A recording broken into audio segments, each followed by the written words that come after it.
Onorevole Fico, il Movimento 5 Stelle è la più grande forza di opposizione del Paese.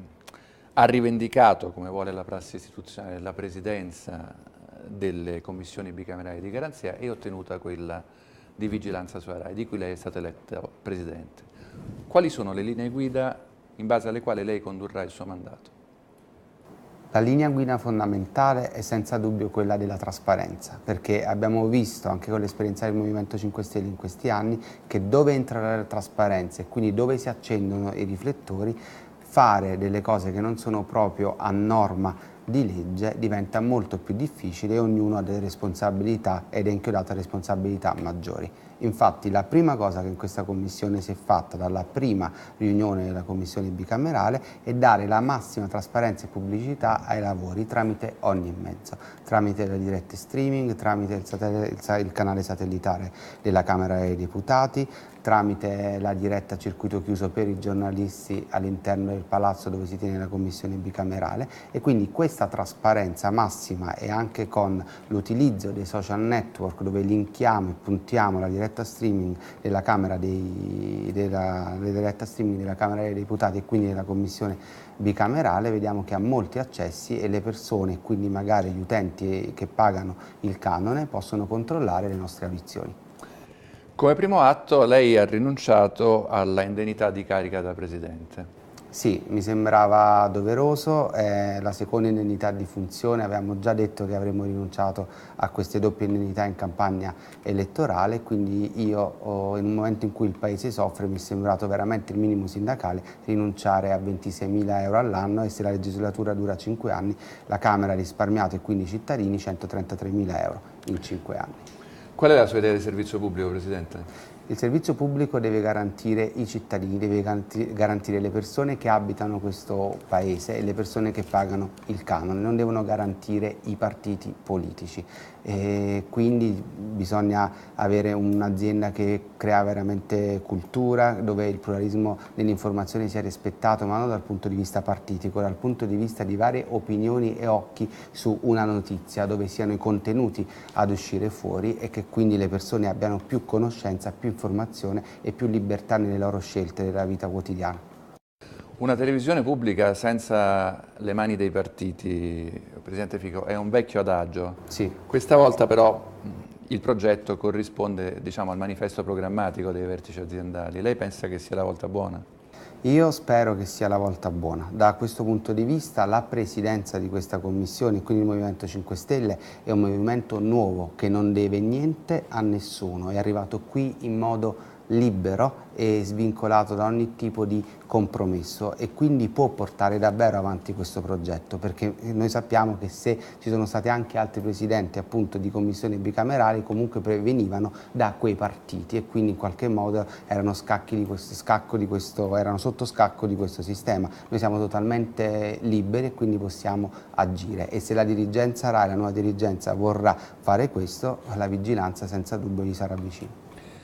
Lei è contrario alla privatizzazione dell'azienda di servizio pubblico? No, non sono contrario, però in questo momento non possiamo procedere con una privatizzazione, perché se non facciamo due leggi fondamentali, che sono quella sul conflitto di interessi e quelle sull'antitrust, in modo serio, strutturato e consapevole, non possiamo procedere a una privatizzazione, se no faremmo peggio che meglio.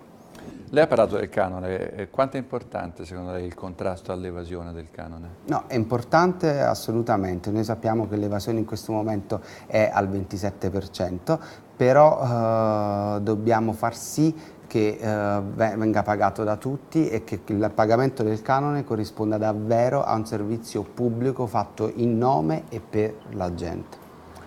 Senta Presidente, la linea editoriale, l'impegno dei vertici aziendali è quello di incrementare la qualità culturale dell'offerta e dei suoi contenuti, con un'attenzione particolare al ruolo e all'immagine della donna. È stata cancellata dai palinsesti Miss Italia. La Presidente della Camera Boldrini apprezza. Lei come la pensa? Non voglio entrare in questa scelta editoriale della RAI, vedremo se poi sarà qualcosa di positivo o qualcosa di negativo. Non ho interesse nell'esprimermi in questo momento sulla qualità di un programma come Miss Italia o meno. Secondo me va rivista in senso generale tutta la programmazione, dove devono esserci contenuti, deve esserci qualità. Nel contratto di servizio che ho qui con me, che è questo libro rosso, e nei vari articoli si dice che la RAI deve essere la principale agenzia culturale del Paese, quindi noi dobbiamo essere produttori di cultura e in vari aspetti, dall'informazione all'intrattenimento, perché se produciamo cultura abituiamo il Paese al meglio, e quindi se il Paese è abituato al meglio a uno standard alto non accetterà uno standard di qualità basso mai più. Lei è favorevole a un dibattito allargato sul rinnovo del contratto di servizio della concessione? Sì, sono favorevole chiaramente a un dibattito allargato, Secondo lei quali partecipato. soggetti devono partecipare?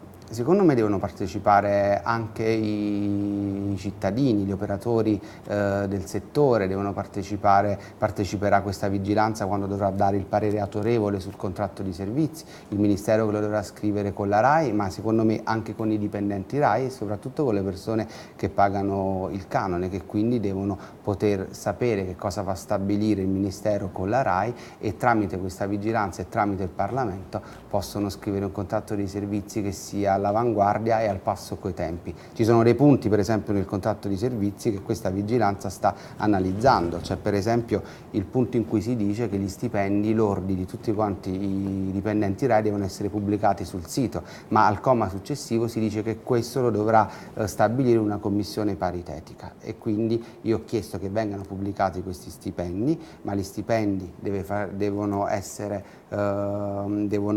pubblicati, ma non si è riunita più questa commissione paritetica da un anno, non si riunisce. Ho scoperto che non si riunisce dal 2012 e ho chiesto conto che si riunisca il più presto possibile per dare il via alla trasparenza. Intanto uno dei risultati storici di questa vigilanza è il fatto che abbiamo finalmente avuto gli stipendi a fasce dei dirigenti RAI, che è uno dei settori che non erano mai stati pubblicati. Per la prima volta nella storia della vigilanza li abbiamo e sono facilmente scaricabili dal sito della vigilanza RAI nella Camera dei Deputati e nei resoconti stenografici.